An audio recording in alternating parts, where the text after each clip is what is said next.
Well, good afternoon, everyone.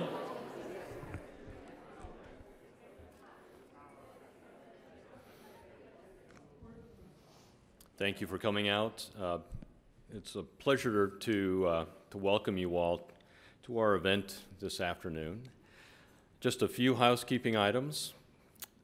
The presentation this afternoon and the Q&A that follows are being taped and are being live streamed as well.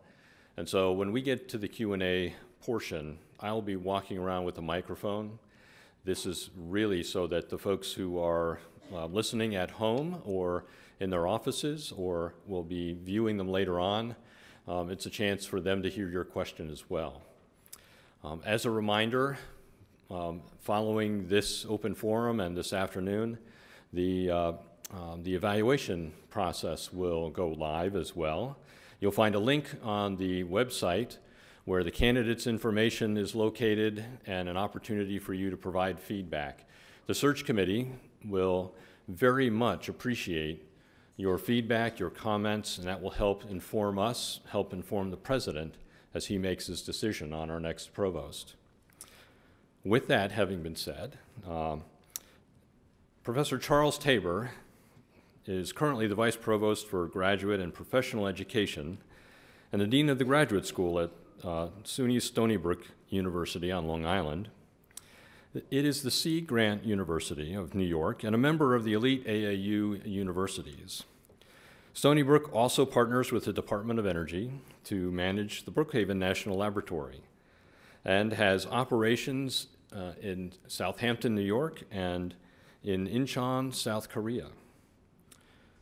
Charles has served recently as the interim provost and senior vice president for academic affairs following his terms as the dean of the graduate school, the dean of the School of Professional Development and associate dean for postdoctoral affairs, and the associate dean of the graduate school.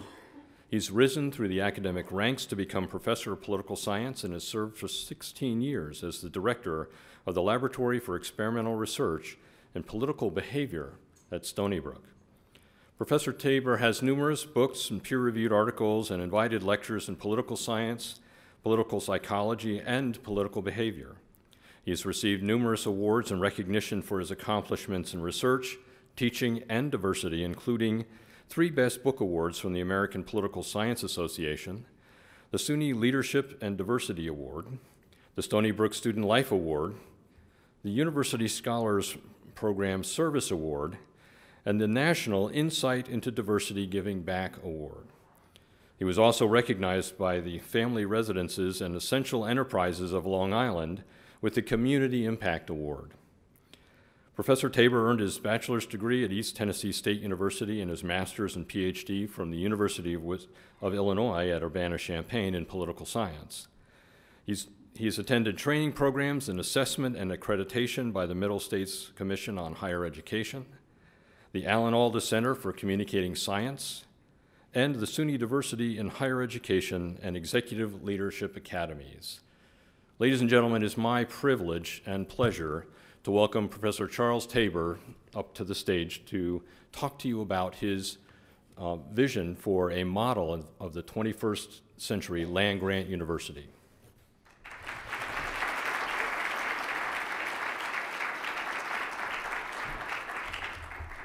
Well, thank you so much for that warm welcome. It's really nice to be here with you, and I really appreciate the opportunity to speak to the broader community at Kansas State. I appreciate all the time that many of you have put into this search process. I know I've met with a few of you already today in smaller groups. Okay.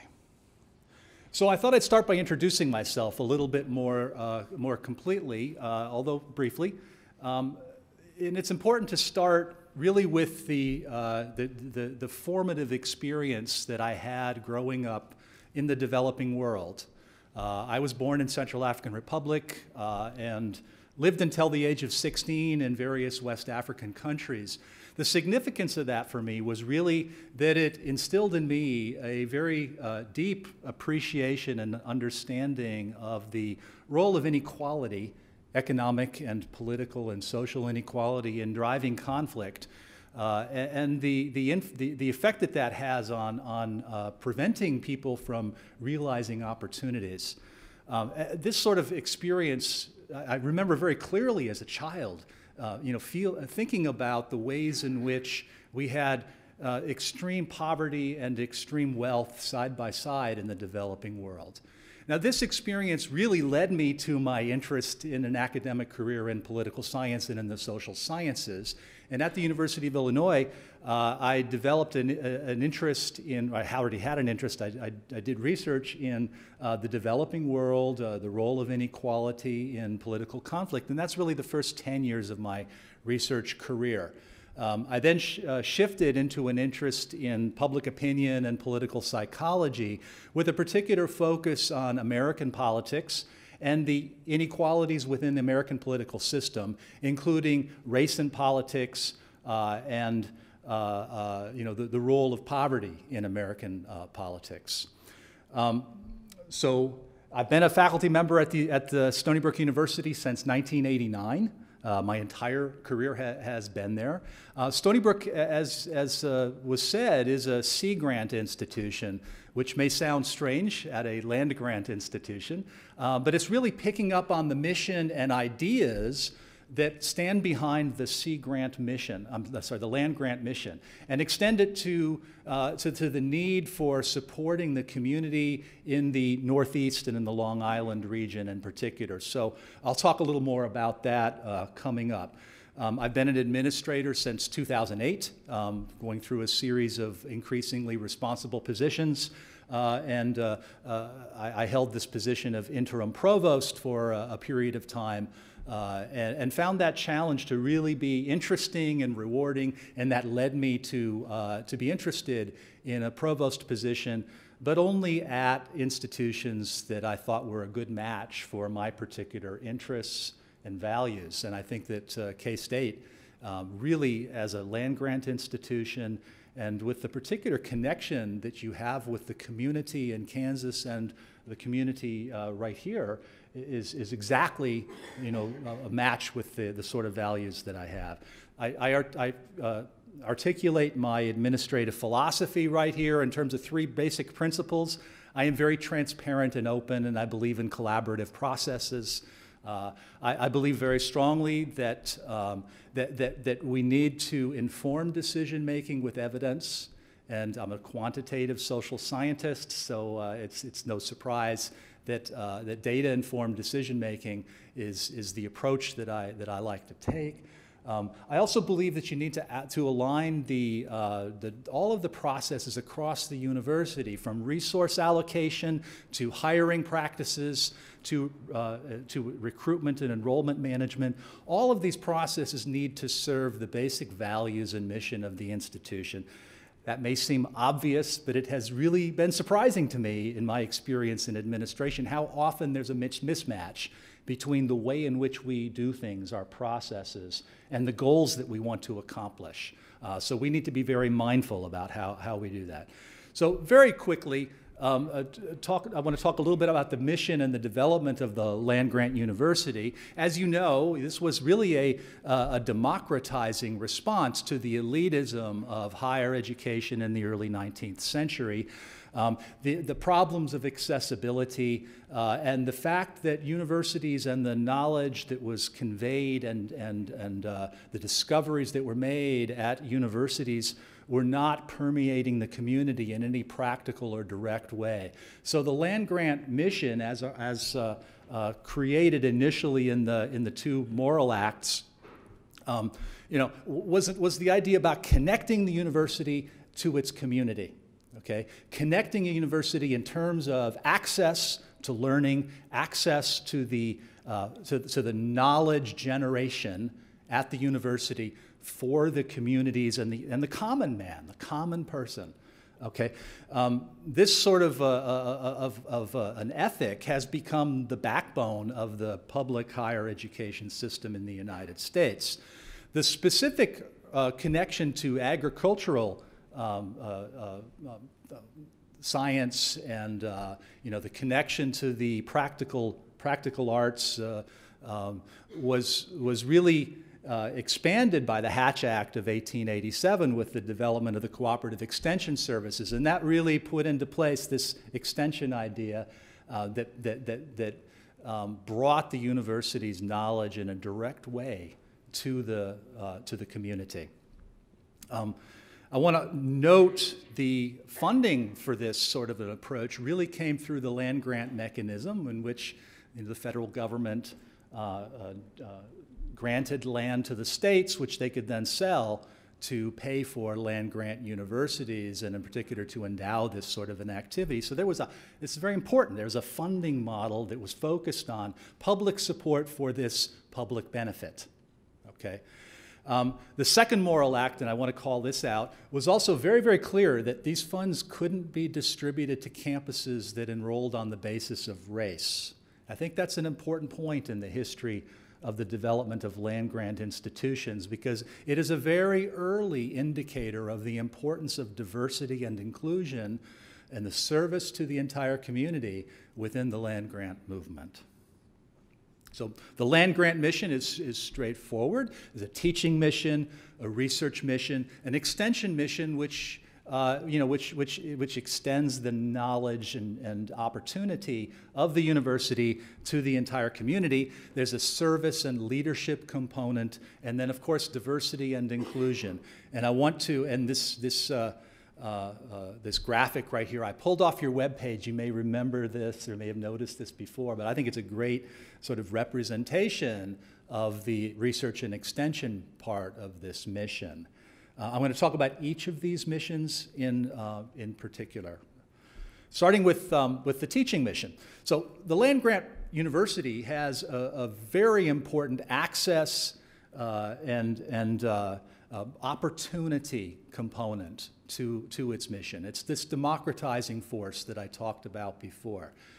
So it's essential that land grant universities seek to increase their impact on the community through enrollment growth and the broadening of opportunity to all members of the community.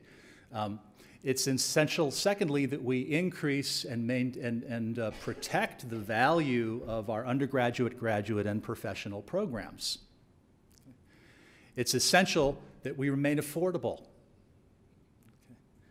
We must support the success of students. And we must recognize and reward excellence in teaching and learning, okay? Now, I have experience in all of these areas. It's important to note that I've been very involved in undergraduate education at Stony Brook University from the beginning. I'm not just the grad guy at Stony Brook University, but in fact, I'm co-chair of the enrollment management team at Stony Brook with my good friend and colleague, who's the Vice Provost for Undergraduate Education. I have led a task force on experiential learning, which is the use of active learning throughout our classes, exposure of undergraduate students to research opportunities and internships. I think this is really going to be transformative for the Stony Brook campus as we build this going forward. I have been involved in the assessment process at Stony Brook. Was the chair of a task force on assessment that we spent 2 years building a culture around the idea of assessment. And it was really an important process because I was one of the central critics as a faculty, or skeptics, about the idea of assessment when I started this process. And I really learned through this process how important it is that we can demonstrate the way in which we impact students' lives and students' learning, okay? And in fact, we've been able to really make the case to the faculty that they are already doing assessment in everything that they do, and it's just a matter of formalizing that process.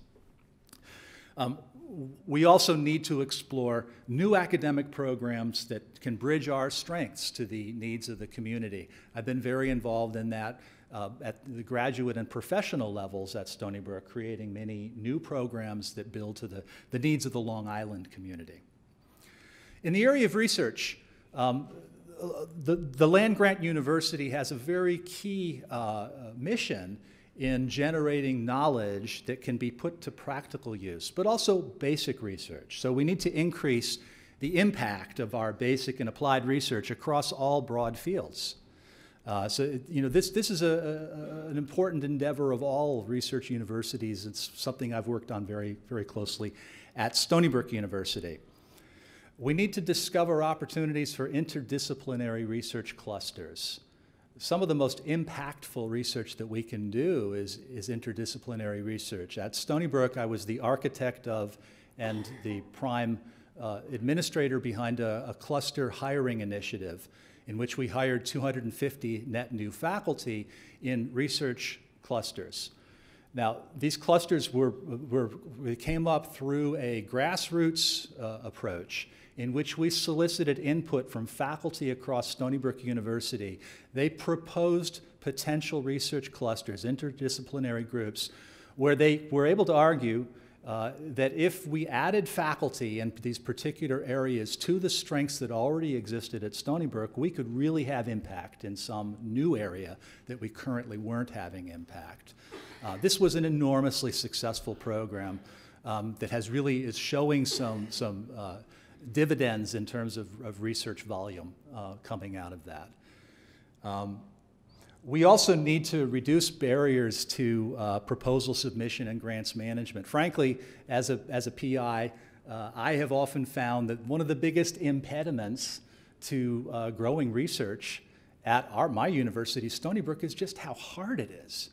You know, I don't know what the process is at K-State, but in most cases, support for proposal development, grants management, and so on, can really be improved. That certainly is the case at Stony Brook, and so we put some real effort. I worked on a task force over the last 2 years on that initiative, and we've identified the real bottlenecks in the process and expect to really facilitate the proposal submission and the grants management process. We need to recognize and reward the excellence that's occurring at our university in research, and we need to make sure we're promoting our own faculty for awards. A few years ago at Stony Brook, we had some questions about how we could increase the number of National Academy members, large, prestigious awards, and the feeling initially was that we would have to go out and recruit in order to do this. But in fact, we were able to set up a process where we identified spectacular faculty already on our campus, okay, who could be nominated for awards. And we facilitated that process, and we earned 8 National Academy members just through identifying people that were already on our campus. This is a process that we need to engage the entire research community on at K-State. We need to broaden research activity across faculty and students throughout the university. So I was delighted to hear at several of my meetings earlier today just how much research opportunity there is for undergraduate students here at K-State. As I mentioned, I was part of an experiential learning task force that is attempting to bring that to Stony Brook. I think we'll be successful in that, but we're behind where you guys are in undergraduate research opportunities. We live in an environment now where there is some real concern about public support for research funding. And this is a huge issue. There's also a significant issue with the overall politicization of science. And these are things that we need to be involved in directly. Universities need to lead the way and are leading the way in making this case for the public good, the public benefit of support for research and scholarship. So this is what extension looks like at Stony Brook. This is a picture of the Seawolf, which is a research vessel that is run out of our School of Marine and Atmospheric Sciences at Stony Brook. It's a little different from what extension looks like here at K-State, but the basic principle is exactly the same. We support at Stony Brook the commercial fishing industry throughout the Long Island and actually up the New England coast. We have an important mandate to support the sustainability of the Long Island ecosystem, which is under tremendous impact. It's a huge shipping lane. There's significant pollution that's coming from drainage into the Long Island Sound ecosystem. And you know, this is something that Stony Brook has been very actively involved in, and I am directly involved in all of these activities at Stony Brook. At K-State, you know, we would need to maintain this focus, successful focus on agriculture, land economy, sustainability, you know, food sources. These are all really important. I was delighted to hear about the USAID food, which connects to my concern about international development and equity. I mean, we can really be a part of that story and that solution. But we need to extend also in other areas, and I can see already from looking at materials from Kansas State that you are doing this, and this is quite important. We need to connect to other business and industry throughout Kansas, and certainly, you know, in this region. We need to lobby for increased public support for extension services. Again, remember that this was a public commitment to create this public good, these land-grant universities. We need to lobby hard to maintain public support for land-grant universities. I am certainly not saying that I think we will get back to where we were 10 years ago. That's, you know, that's not the claim. But we need to lobby hard to make the case for the importance, the continued importance of the mission that we're serving. We need to also seek private partnerships that can increase extension in areas of K-State strength. And I think there are some really important opportunities that I've already heard from some of you over the day. And then we need to evaluate the impact of our extension activities. So we need to really understand how we are transforming the community. So opportunities for service and leadership. This photo was also stolen from your webpage. And this is some young people in the Summer Research Fellows Program held at K-State. 3 of these people were not from K-State, but students that came from traditionally minority-serving institutions that came to K-State for this summer opportunity. One of these students is a K-State student. And this is one of the ways in which we can extend our service and leadership. We need to listen to our communities to discover where leadership is needed. Okay? It needs to be a conversation, and I know already from talking with members of the community and from people here at the university that this is one of the strengths in K-State, is this dialogue and the connection that already exists, the pride that exists in the community for K-State. Stony Brook, I should say, is a suburban university with, you know, no town. We have the gown, we don't have the town. Okay, so it's a very different environment, and there's not really an opportunity for the direct community engagement right there at the university that you can have here, and that's important. That kind of a community connection is a driver for opportunity. We need to support research on leadership. You know, I've said already that I'm a political scientist and a political psychologist in particular. I'm quite interested in what makes good leadership. How does leadership exist? There's, you know, a school for leadership here at K-State, and that's exciting. We need to support leadership research.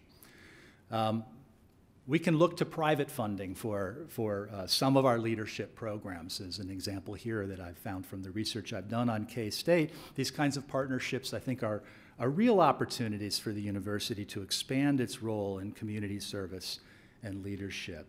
And again, we need to recognize excellence wherever it occurs. So we need to recognize and reward excellence in service and leadership here on our campus. I'm a big believer in understanding where our strengths and activity and you know, the wonderful things that our faculty and staff are doing. And that's something that we need to sustain. We need to work with these excellent faculty and staff. And finally, you know, it's part of the basic mandate of the land-grant university to extend access and broaden opportunity. So this leads directly into the need for diversity and inclusive success. I started my talk by introducing myself as a missionary kid from Africa who really was affected as a boy growing up by the incredible disparity that I saw in opportunity. And I brought that really through in terms of just a passionate commitment to diversity and inclusion. And throughout my career, this has been a driving force. And in fact, I was persuaded to become an administrator initially because of the argument that I could have a broader impact and help more students across the university from an administrative role than I could as a faculty member. So there are, and I've already reminded that there's a core land-grant mission to broaden opportunity. There's a core responsibility just in terms of social justice to welcome all people into our community. There is an absolute need to have diverse voices at the table to solve the important problems that we face. The problems we face are not easy. The problems, the large problems, the societal problems, these are problems that will require that we use all the talents and all the voices that we possibly can. There's a great deal of research that's now emerging showing that decision-making in groups is much more effective in heterogeneous groups than in homogeneous groups. Groups that have diversity come up with creative solutions much quicker than groups that are heterogeneous. I think this principle extends broadly across the mission of the university to be effective in all of the facets of what we do, from teaching to scholarship to outreach to all of the things that we do. We need to include diversity within that. So more specifically, we need to prioritize diversity in enrollment management. As I mentioned, I am co-chair of our enrollment management team at Stony Brook. And so we shape the class in a variety of ways. And one of the ways is we're really working quite hard to diversify our undergraduate student population. We need to diversify our staff and faculty hiring processes. And we also need to pay careful note to the promotion and tenure processes for faculty from underrepresented groups. We were talking in one of the meetings earlier today that at my own institution at Stony Brook, women and people of color are promoted to associate at pretty close to the same rates as faculty from majority faculty, but promotion to full is a different story, and that's a national problem. I haven't seen your data, so I don't know that it's a problem here, but I suspect it is because it's a problem everywhere. So we need to make sure that promotion and tenure processes are fair. Some of the things that we have done that I've been involved in at Stony Brook are to really try to combat implicit biases in recruitment processes by requiring training for all recruitment committees. Search committees go through a training called the READY training program. It's not a training that will eliminate implicit bias. We all have implicit bias. But it's a training process that familiarizes, brings to the front the fact that people have implicit biases. And that awareness I think has been very important in the search process in preventing those biases from being determinative of the outcomes of searches. So I'm very hopeful that that will have a really significant effect on the diversity of faculty at Stony Brook. And I think the similar programs need to be adopted and are being adopted at many universities. Because the diversification of the student body is not going to be successful if we don't also diversify the faculty. That is, the faculty and staff need to be role models. They need to help students of color and women in STEM really feel a sense of an identity with their research. Okay. We need to seek federal and private funding to support diversity activities. I have a lot of experience with that. Within the graduate school at Stony Brook, I have a unit called the Center for Inclusive Education. We administer, and I'm the PI of 7 externally funded programs. 6 of them are federally funded, 1 of them state funded. We bring in over $4 million a year of direct support for graduate students and postdocs. At Stony Brook, we also have very active programs. We have an LSAMP program. We have a variety of undergraduate focused diversity programs that are also quite successful. And I've been part of the effort to take these pockets of activity at Stony Brook and bring them together into a comprehensive diversity plan for the university, which we've now adopted and are in the process of implementing. We need to promote inclusive communities across our campuses. I know that you have just completed a campus climate survey recently, and I think that the lessons of that survey and future surveys need to inform the way in which we can make the campus a more welcoming and supportive place. Certainly an issue at Stony Brook. You know, we have a multicultural campus, but people live in pockets. People are separated, and we need to find ways to bring people together from their various separate communities into one community on the campus. And this is something that I'm working on at both the graduate and undergraduate levels.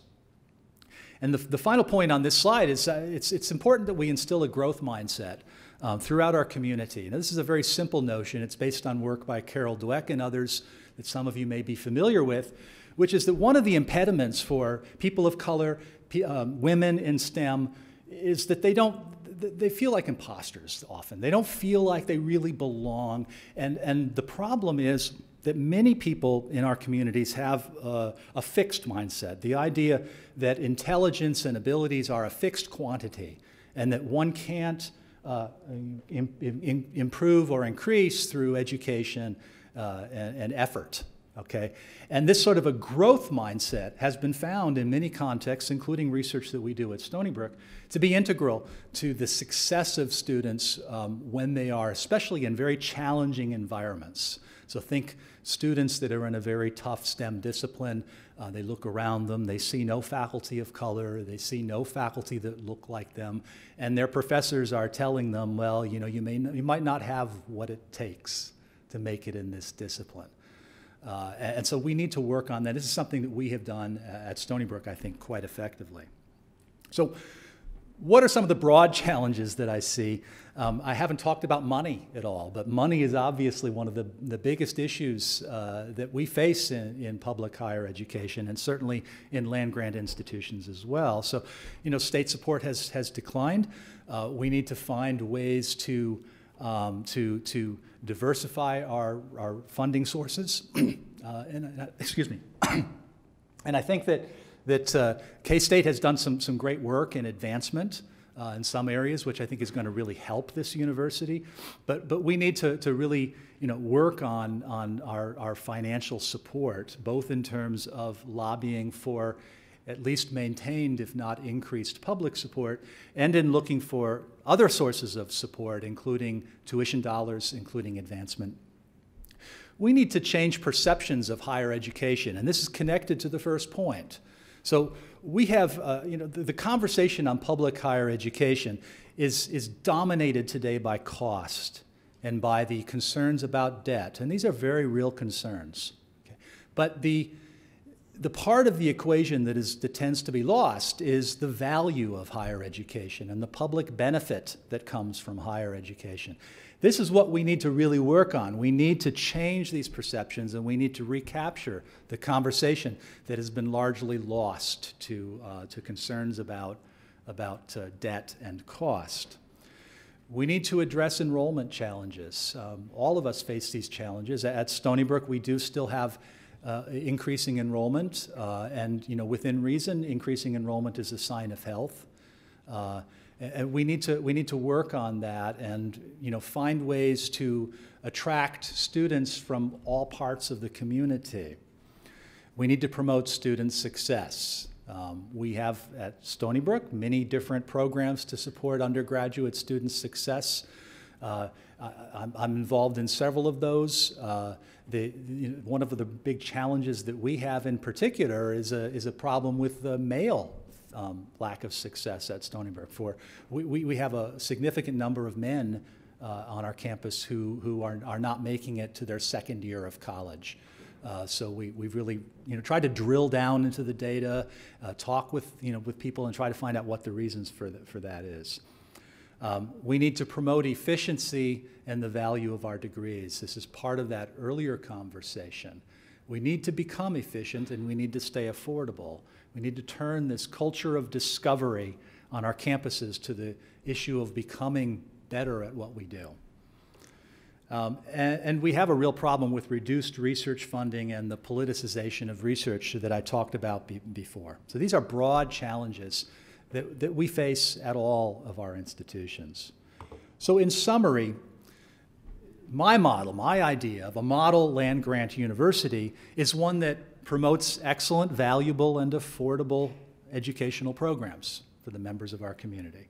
It's one that increases the volume and impact of research and extension across many fields. It's one that allows and promotes the leadership in our community from students, from faculty, from staff. It's one that broadens access and inclusive success. Thank you. Getting dry up here. It's one where we're responsible stewards of our financial stability. Okay? As administrators, we need to make sure that our stakeholders know that we're being responsible stewards. Okay? We need to engage our stakeholders through passionate and persistent advocacy for the university and not give up on the idea that we can change that conversation I talked about before. It's essential that we do that. And we need to recruit allies in that conversation through our partners in industry, our partners in the community that can often be better voices for the power and value of our institution than us academics who may not have credibility with political leaders. I regularly go to Washington and lobby our New York delegation on these issues. And you know what? Those visits go best when I bring along a few students. And finally, we need to be an engine of opportunity for our region, our state, our nation, and the world. The modern model land-grant university serves the interests of our local community, but it also serves the interests of our nation and our global community. And I'm delighted to see some of the things that are going on at K-State that are doing that. This is very important that we do that. So that is my broad introduction. I think that was the last slide. Yes. So I'd be happy to take questions. Thank you.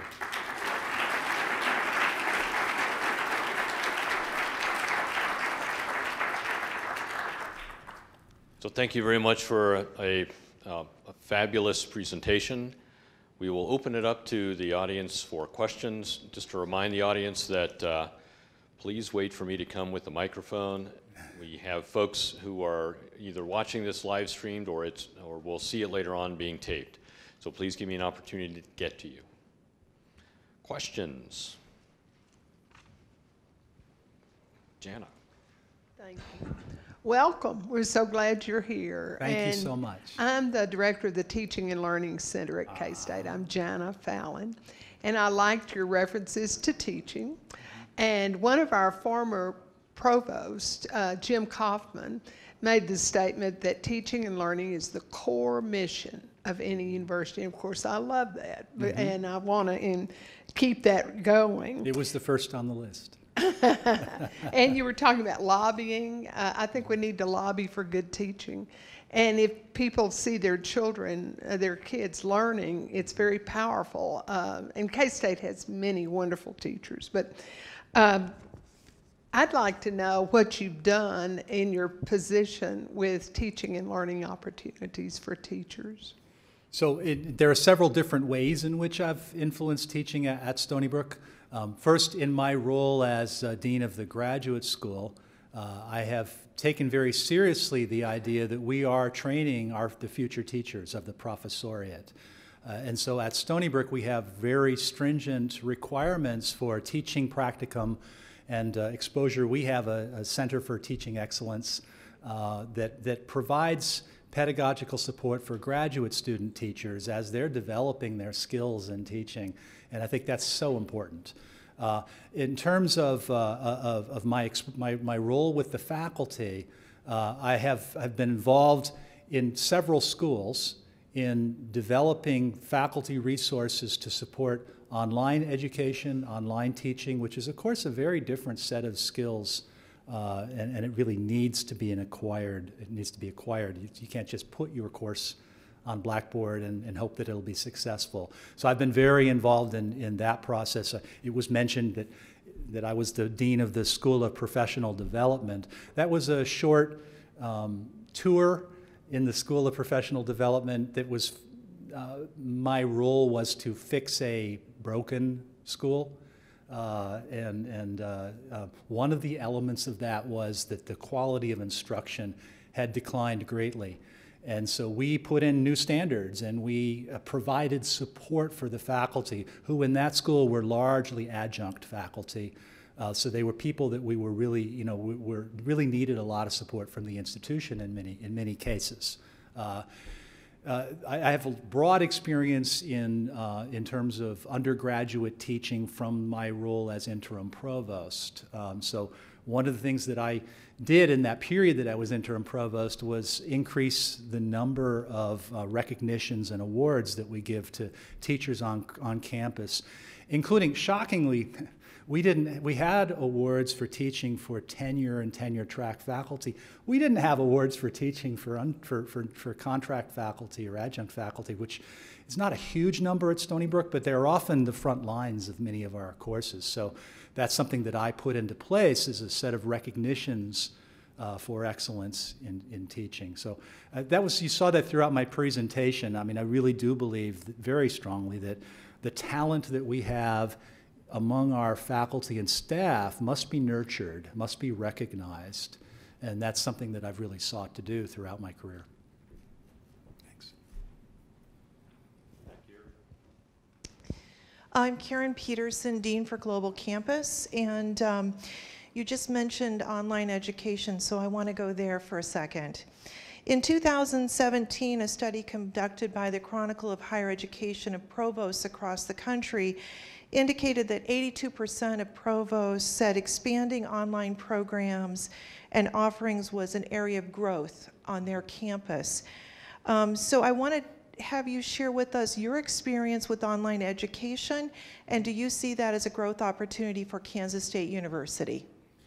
So yes, to the latter question, but let me elaborate. So in that period that I was Dean of the School of Professional Development, and by the way, after I left that position, when we hired a permanent dean for that position, that dean now reports to me, so I'm still in a leadership position there.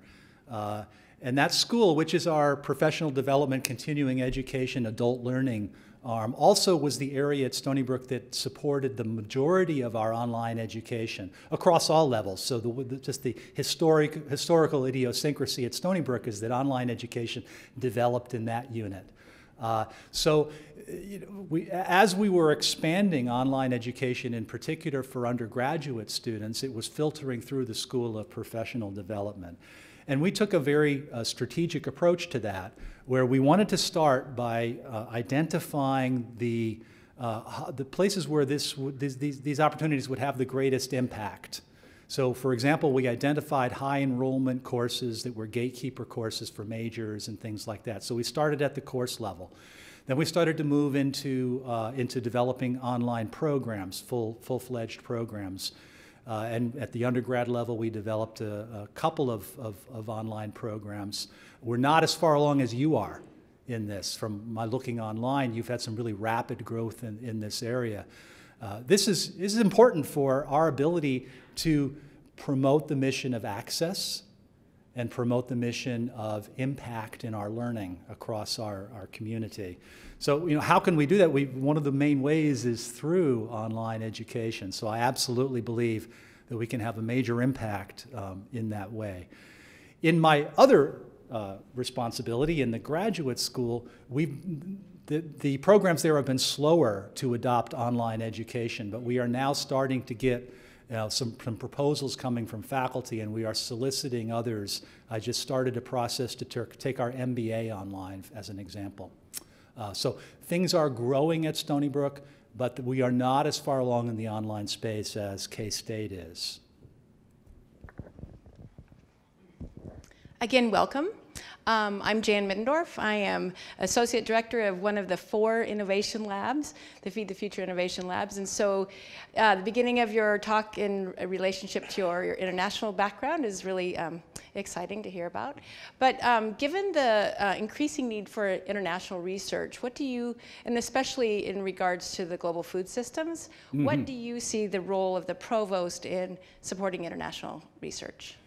Well, so the provost, as the person who is leading the academic sector, needs to be directly involved in those opportunities and helping to develop those opportunities. I work very closely in my current role with the Dean of International Academic Programs and Global Affairs at Stony Brook, and we're intimately involved not only in developing the opportunity for students to come here, but in developing partnerships for our faculty to have research opportunities, with other universities. We've been very active in that process, mostly in China, but also in India and Korea. It was mentioned earlier on that we have a campus in South Korea. It's a full-fledged campus offering a range of graduate and undergraduate programs. They're genuine Stony Brook degrees taught by Stony Brook faculty in Korea. This has been a vehicle for us to engage with international partners at Korean universities, and a lot of our faculty go there because of the opportunity that they end up having for collaboration with Korean researchers. So these are things I'm excited about helping to promote. I think they're absolutely essential for the modern land-grant university. Good afternoon. I'm Carol Shanklin, Dean of the Graduate School. In reading your credentials, I noticed that in the recent years you've added 23 new master's programs and had an incentive sharing. Could you share some examples of those programs and how you incentivized the development of those programs? Sure. Thank you. So when I first became Dean of the Graduate School, Stony Brook was almost entirely a doctoral campus, very few terminal master's programs. And we had a number of challenges that we all face. We've had some budgetary challenges. We had just seen a 25% drop in budget in 1 year in 2008. This was devastating to many programs, so we were very aggressively looking for other revenue opportunities. So that was one impetus to this. But in addition, these were really needed programs for our community. So without providing master's opportunities, we were underserving our Long Island population. And there are all kinds of programs where those master's degree opportunities were going to be just transformative for the Long Island community. So I went to the provost and proposed a plan to do a revenue share with departments that would be willing to start up new master's programs in areas of need. We would help them identify those areas of need, and then we would help them develop the program. And then we would drive in the plan 55% of the revenue, tuition revenue generated would go right back to the department that generated it. And this was, the provost's initial reaction was, well, it's a great idea, but I'm not sure I want to do it. Why don't you go talk to the president and see what he thinks? He punted. So I went to the president and pitched the idea. He loved the idea and gave the go-ahead. And this has been an incredibly successful program at Stony Brook. You mentioned we developed 23 new programs through that process in 2 years. We're generating $7 million a year of new tuition revenue to the campus through those new master's programs, and we're serving thousands of new master's students in these programs that were not being served before. So it's just been a great success all the way around. I'll give you one example of one of the programs that's been incredibly successful, the second most successful program. The first most is predictable. computer science. Computer science was wildly successful, but the second most was also quite successful, and this was a program in computational linguistics. So this is a program that our linguistics faculty proposed. It wasn't initially identified as an area of need in Long Island, but it turns out with the high-tech companies that we have on Long Island, there were people from Google on that had offices in the Long Island area and were very interested in hiring people who were trained as computational linguists. And so that has been a very successful program for a department that was really struggling. So very proud of that opportunity. Hi, my name is Lori Getch. I'm Dean of Libraries here.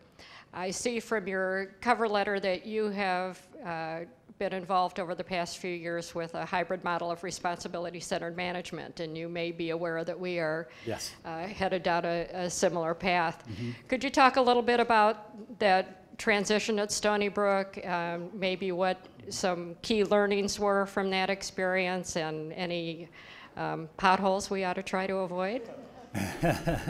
Well, so the first pothole is we didn't actually get it.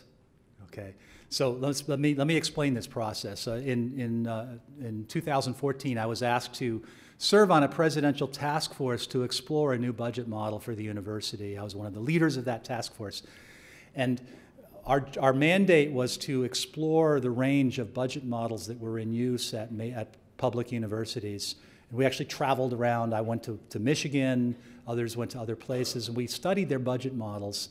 And after a 2-year process, we came up with a detailed, 27-page white paper that proposed a hybrid budget model in which there was an RCM. It was really an activity-based and performance-based model, version of RCM, that would be the first phase of a 2-phase model. So it was a hybrid.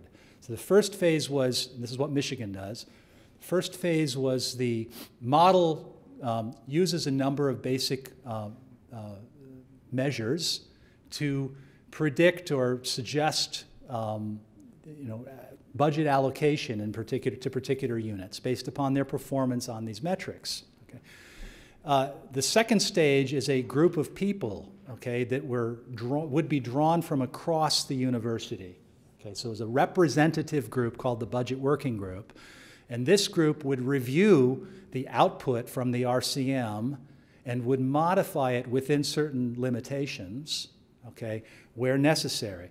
And the reason for that is because we wanted to learn from the experiences of places like Michigan and Penn State that started out with a pure RCM model and found that there were some real pitfalls. There's some real benefits to, and I'm a fan of activity and performance-based budgeting, but it can lead to some perverse outcomes. It can lead, if you simply go by the numbers, if you will end up with, driving revenue away from some mission-critical resources at the university. Some of my favorite examples of this happening at Michigan were their language instruction area, which is critical to any university that has, English language for international students, foreign language for other students. These areas are not high enrollment. They don't generate lots of research dollars. They're invisible to many of the metrics that are used in this funding model. So you need to have a check on what comes out at the back end of this model. And it was our recommendation that this not just be the president and the budget folks looking at the model, but that it be a representative group from the university that would look at the budget.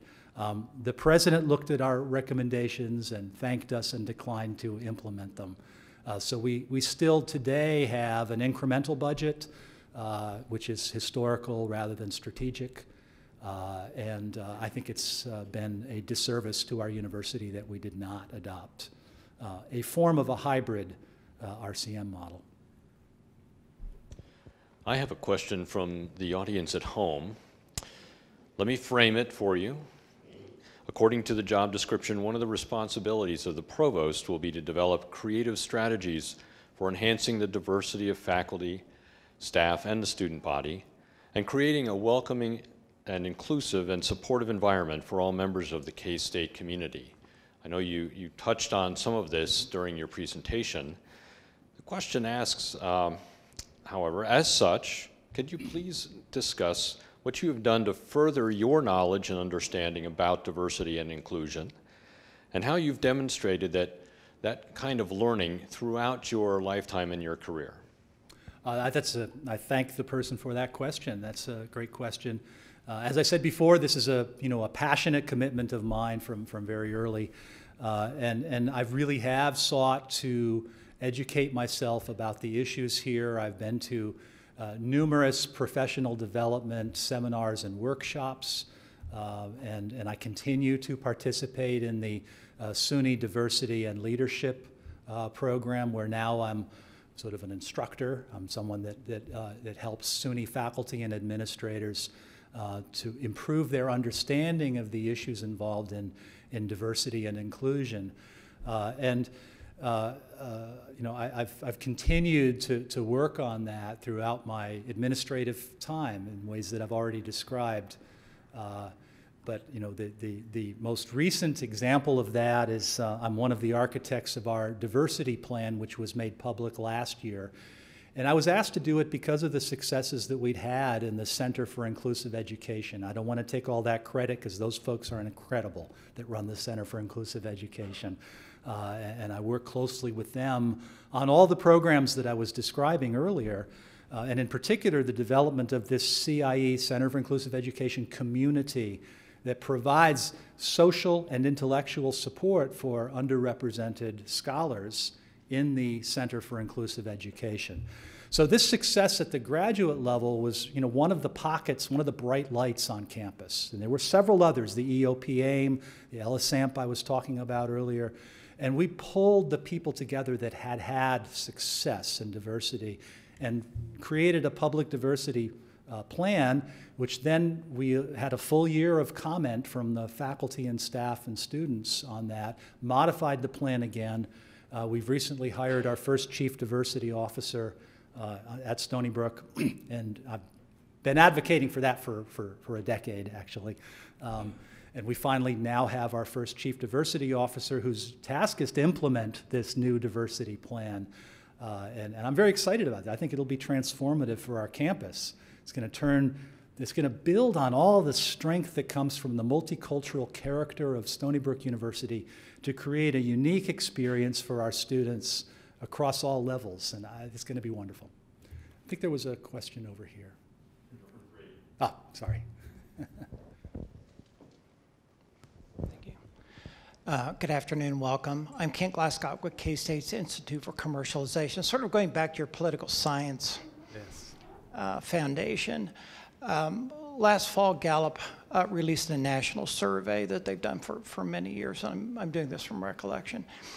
In part, it asked the question of Americans, are college graduates prepared for the workforce? You may remember this. Yes. Of all Americans, 16% said yes. Of all corporate CEOs, 13% said yes. Of university presidents and chancellors, 99% said yes. How do we deal with, and what do we learn from that gap in perceptions? Yeah. So quite honestly, that is one of the reasons why higher education leaders have a credibility problem, because there's such a gap in perceptions of universities. I believe the truth lies between those extremes. Okay?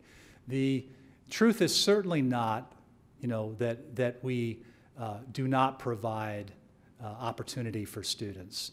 But the truth is also that we don't provide the opportunities that we should, and that is our mission to do. So we need to get better at that. And this is part of this value proposition that I was talking about earlier. It's not just making a case for value, it's being valuable. It's promoting value in our educational programs. Part of that is educating a group of students who are prepared for the global workforce that they're going to enter. Again, part of that is a mandate to prepare a multiculturally skilled set of graduates. But there are also lots of other skills that I think we are still lacking, okay? Certainly in terms of graduate students, which is my current main role, we are not providing what used to be called soft skills to the same degree, especially in STEM areas. It's something that I've worked on a great deal. We have another unit in the graduate school that's involved in the integration of education and professional development. And so we're attempting to provide skills for our graduate students that will make them attractive to potential employers down the road. These include, it was mentioned earlier, the Alan Alda Center for Communicating Science at Stony Brook. It's a wonderful resource that we have.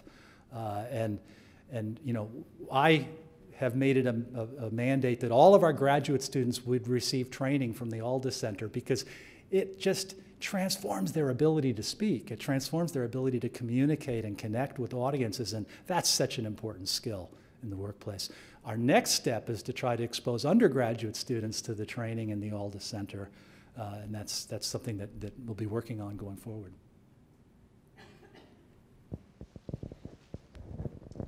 Hi, I'm Dina Bonnell, and I'm the Assistant Director at one of the other Feed the Future Innovation Labs here.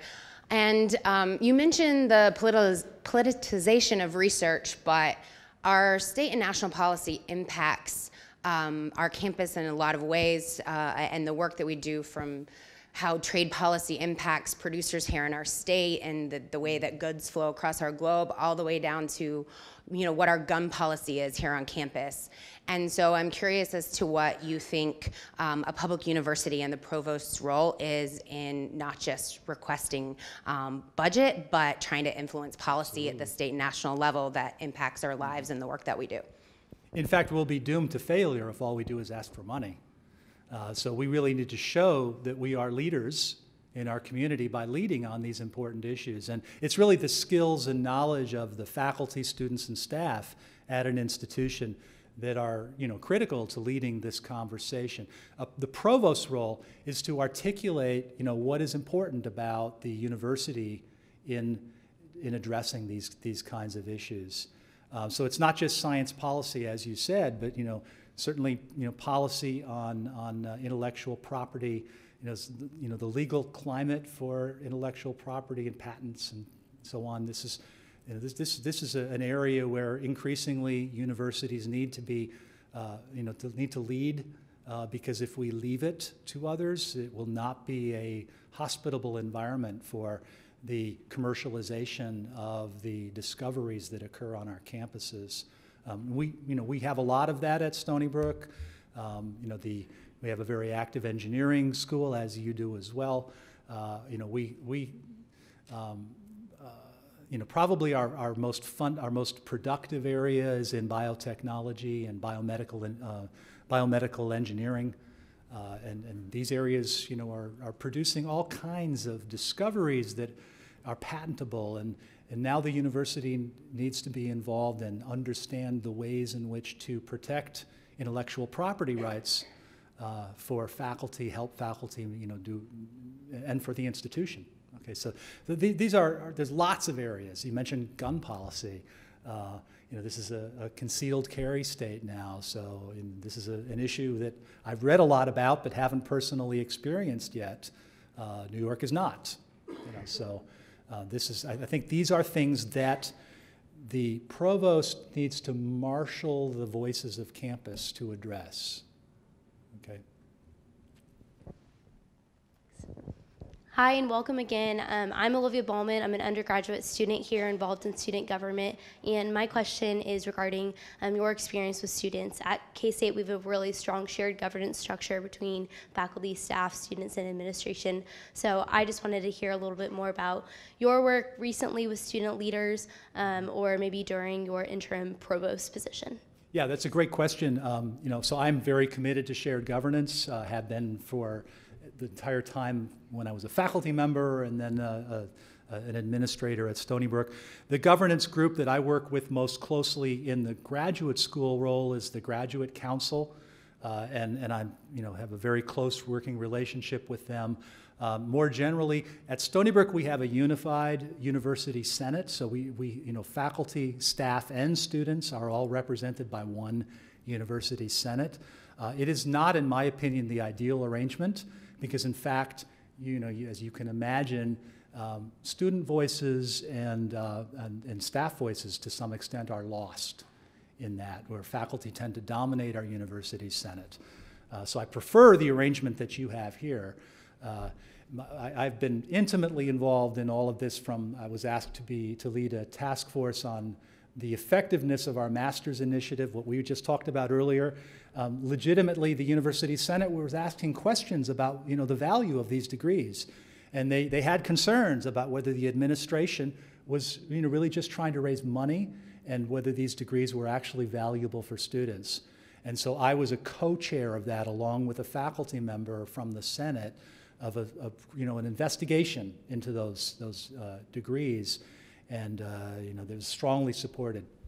I should say that I may be the only administrator at Stony Brook that is viewed clearly as a faculty member, and that the University Senate runs a survey to evaluate administrators on our campus. And it's a public survey, so you can see how I did. But the reason I'm raising it is because it does show that my partners in university governance are pleased with the work that they've done with me over the years. That's, to me, it's something I'm very proud of, that I have the reputation for collegial relationships with university governance. Good afternoon, I'm Long Huynh, Associate Dean, Global Campus. Can you share with us your plans to leverage technology to increase the quality of learning here at Kansas State University? So certainly we were talking earlier about online education, but more generally the use of technology is transforming education. So it's everything from the way mathematicians now use technology to provide practice sets for students, to the way that we're using technology now to connect classrooms in Long Island, New York, with classrooms in Incheon, South Korea. The time difference notwithstanding, it's still a remarkable experience to teach a class that has students here and students there. And sometimes it's taught in one location and sometimes the other. So there's just a couple of examples of the way that technology is just transforming the way that we're able to reach our students and the way that, and improving the effectiveness of our teaching with students. I don't want to overstate this because technology is critically important, but you need good teachers too. So it's not just, we don't just fix everything by improving the technology, and I think that's obvious to you, but I do want to be clear that I'm not saying that the technology is the fix-all for our educational issues. So it does start with quality teaching and, good faculty and instructors. I'm Don Boggs, Associate Dean in the College of Agriculture. Appreciate all the comments and references you made to the land-grant university today. It left me a little confused, though, because as I perused your cover letter a couple times, it's really not discussed in there about applying to a land-grant university. So it's leaving me a little bit, if you'll be the true champion of the land-grant mission. But more specifically, could you indicate what you see as the biggest advantage of being a land-grant, and what unique challenges a land-grant university has versus KU or some non-land grant? Yeah, so I think that the big advantage for land-grant universities is this intimate connection with the community that just, there's some degree of that with public universities in general, but it's not to the level that the land-grant mission has created through extension into the community, through the direct connection between the students, faculty, researchers, everybody at the university has has the opportunity to have some connection back to the community. That is a powerful engine, okay? And the other advantage that I talked about very early on is the democratization of education that I think is so important, because it makes universities engines of opportunity for our students. And I think that's critically important. I did mention land grant in the cover letter, But it's not something that I dwelt on. I'm not at a land grant institution, so I understand the skepticism that some may feel about that. I have a genuine commitment to the service to the community. It's beyond service, the connection to the community that exists at land grants. Stony Brook's Sea Grant mission is a taste of that, but it's not quite the same thing.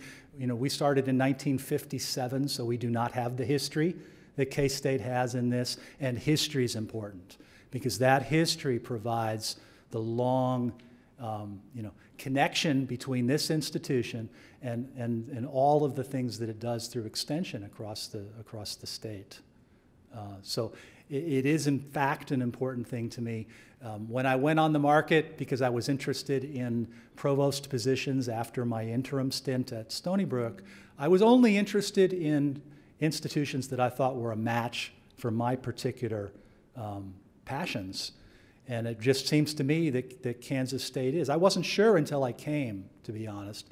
When I came to my first interview with the committee, I came a day early, and I spent time in the city, in Manhattan, and I went to some of the surrounding areas. I talked to some people in the community, because I didn't want to be, if I'm going to another university, as much as I love Stony Brook, I didn't want to be at another suburban university that did not have a clear connection to the community. This is important to me, so I don't know how to persuade you other than to tell you that it is important to me. Unique challenges? Oh, I love challenges. Oh, the unique challenges. I thought you said you need challenges. I thought, yes, that's true. I need challenges, so my wife will tell you I need challenges. No, there are certainly some unique challenges. The land grant mission also depends upon that funding model that we talked about. It's based upon the idea that there's a public good, and the state is going to support that public good to make it possible for it to be this democratizing force, this force for opportunity for the community that I think is just is so important. Okay. So the challenge, the biggest central challenge, is that the funding model has shifted in ways that pose the danger of changing the mission, ultimately, of institutions that were once publicly funded and are now, to some degree, privatizing, okay? By moving the cost of education onto students, by moving the cost of education onto advancement and other sources. We need to do that. I'm not idealistic, I'm not so silly about it that I think we're going to return to levels of funding that we've seen before. But that is the central challenge of the land grant mission. Retain this mission without the clear support, financial support that we used to have. And all of the other challenges that we talk about, obviously enrollment's a challenge, we can go on and on. But most of those ultimately trace back to funding issues.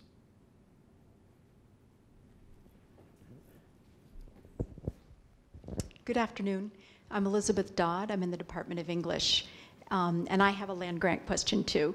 Okay. If you go up into our special collections in the library and you look at the very first curricula of our university, first classes taught were English. And you alluded in your early part of the talk that land grant institutions, of course, are focusing on a practical education, but also a classical, you mentioned. Could you please, I haven't heard you yet today, talk about the humanities and the arts and their particular role in a land grant or maybe a sea grant as well? Yes. We're not a technical school. And we're not even, Stony Brook has a STEM reputation as well, and that is part of the character of the institution. But we at Stony Brook also have outstanding programs in the humanities and arts. And for example, I was one of the architects of the Southampton campus. It was mentioned we have several campuses. Out in Southampton, New York, over a decade ago, we acquired a small college, Southampton College. And that had, at the time we acquired it, it had several signature programs, one of which was an MFA in creative writing and a creative writing summer workshop that really attracted some great people, and it really fed off the writer and artist community out in the Hamptons on Long Island. So they were able to get just great people to come in and teach in their summer workshop, novelists, poets, et cetera. And this was quite successful.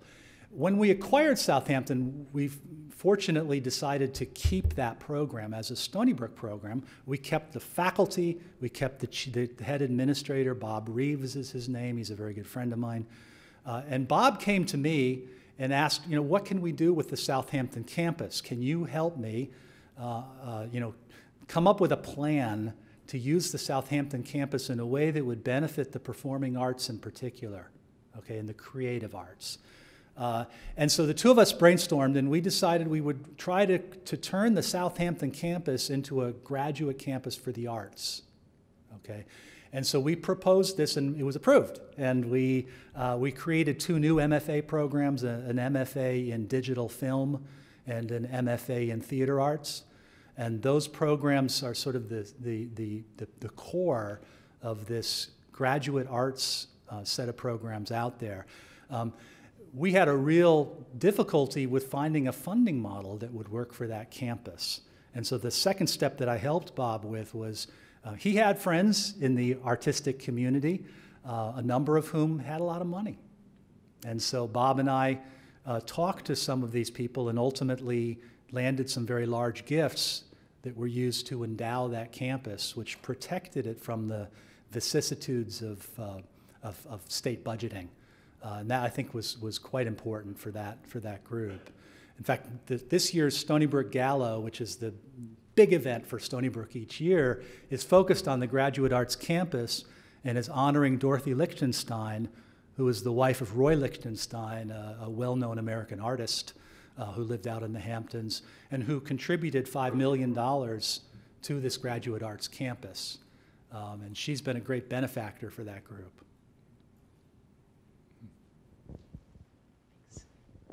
Hi, Kristen Corwin, Associate Dean in the College of Arts and Sciences for Research. Mm-hmm.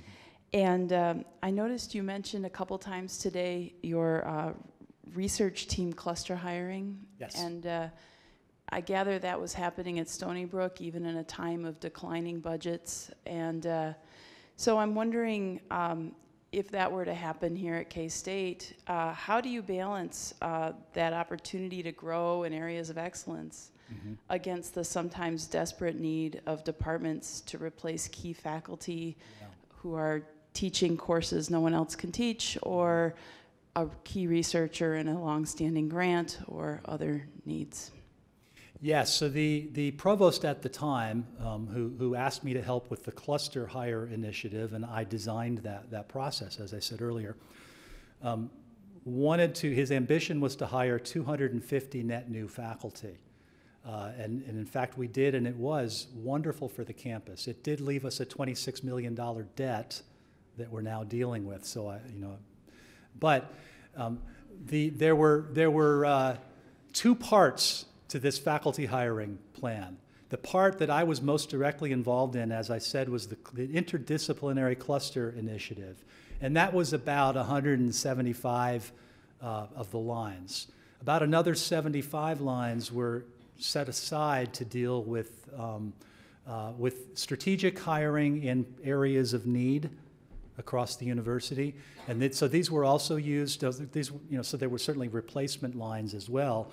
But in addition to that, outside of the interdisciplinary cluster process that I was leading, we had a strategic process that allowed us to hire faculty in other areas of need that weren't part of interdisciplinary clusters. And I do think, as a general rule, that it's important to diversify your plan so that you can cover needs across multiple areas. I am a fan of interdisciplinary hiring, but it should not be all the kind of hiring that you do at an institution. And you need to do this carefully and strategically and responsibly. And unfortunately, I have to say, we didn't do this very responsibly. And in particular, I was telling some people earlier today that the initial plan for the cluster hire part of this, and I didn't set this dollar amount, was to allocate $100,000 startup costs for each line. It's not enough, not anywhere near enough for startup lines in many of these fields that we're talking about. And it was actually that drove the $26 million debt that I then inherited when I became interim provost, with a mandate from the president to cut it in half before the next provost came in. So I had to find $13 million of savings out of that faculty hiring plan. Okay. And the way that I did that, if you're curious, is I identified as so many of the clusters, as I said, were very successful, but there were a few that were struggling to land the faculty that they had targeted for their hiring. There were a number that hadn't hired any, and there were a number that had only hired one or two. And so we went to those faculty that had proposed the cluster initially, and we said, we're going to have to postpone the hiring in your cluster. You haven't been able to land the faculty that you were attempting to, and so we clawed back that group of hires that hadn't been filled.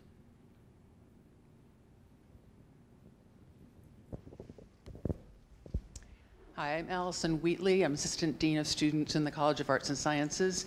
And at K-State, the primary scholarship model is based on merit, but that model overlooks many potentially successful students who cannot attend because of financial need.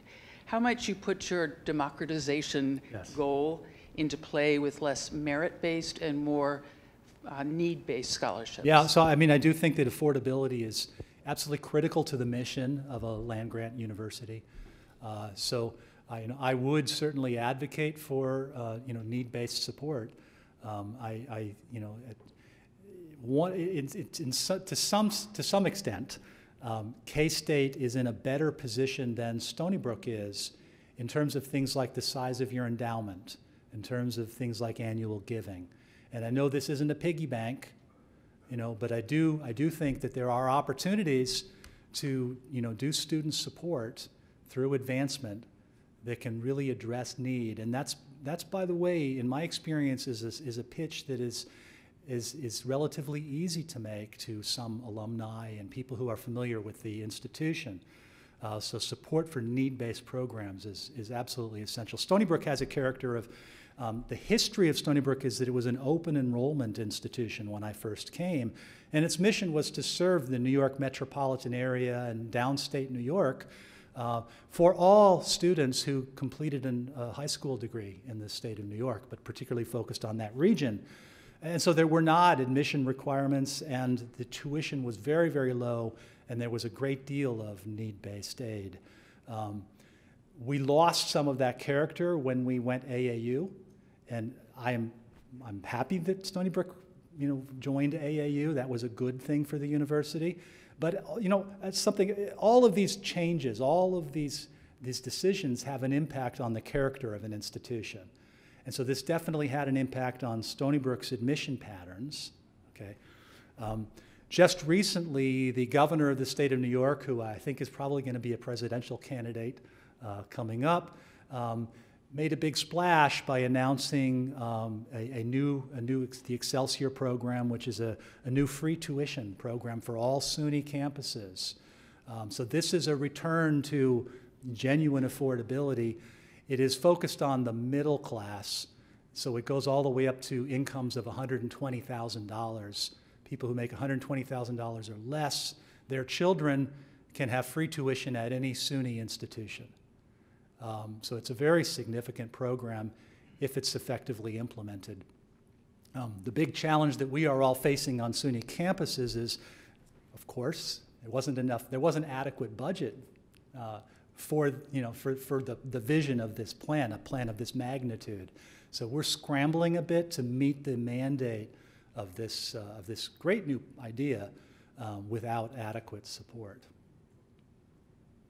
So we have time for one more question, and then there will be a reception out here in the Toynton reception area where you will have unfettered access to our candidate and may continue the conversation. All right, hi, my name is Megan Kennelly. I'm from the Department of Plant Pathology, and I have an extension and research appointment. But my question is about the interdisciplinary work. You talked about the cluster hires, but can you provide other examples of ways you have encouraged or facilitated interdisciplinary work? Because it's a nice thing to think about, but sometimes it's hard to, let faculty have the creative time and space to make it happen. Yes, absolutely, and faculty time is a precious resource. So, one of the other things that I've been very involved in is in program development. So, in fact, you can generate, I found that you can generate interdisciplinary research collaboration by creating interdisciplinary programs. Okay, so for example, we have just recently created a new graduate program. It's actually going to have an undergraduate program as well, but it's not yet in place, in biomedical informatics. This is a highly interdisciplinary field that is necessarily bringing researchers together from biological sciences, clinical sciences, computational sciences, and computer and electrical engineering. So we have a sort of a variety of folks that are coming to the table to work on instrumentation for biomedical informatics, to work on all these issues. And the impetus for it was really a curricular program that would pull these faculty together. But it was always in our mind that this would create the seeds of an interdisciplinary research program. We've also done something similar in collaborations with the Cold Spring Harbor Laboratory, which is down the road from us. This is a world-class, very small and elite, but a world-class research facility in biological sciences. And we have a strong collaborative relationship with Cold Spring Harbor.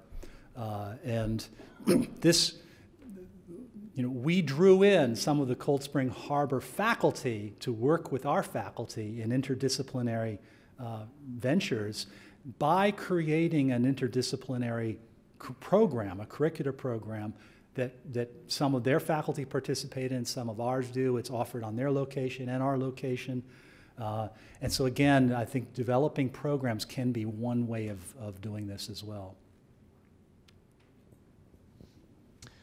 So thank you very much, Professor Tabor, for sharing your thoughts with us. And I'd just like to thank the audience for coming out this afternoon. And let's offer him our thanks for coming to Kansas State. Thank you so much. Thank you.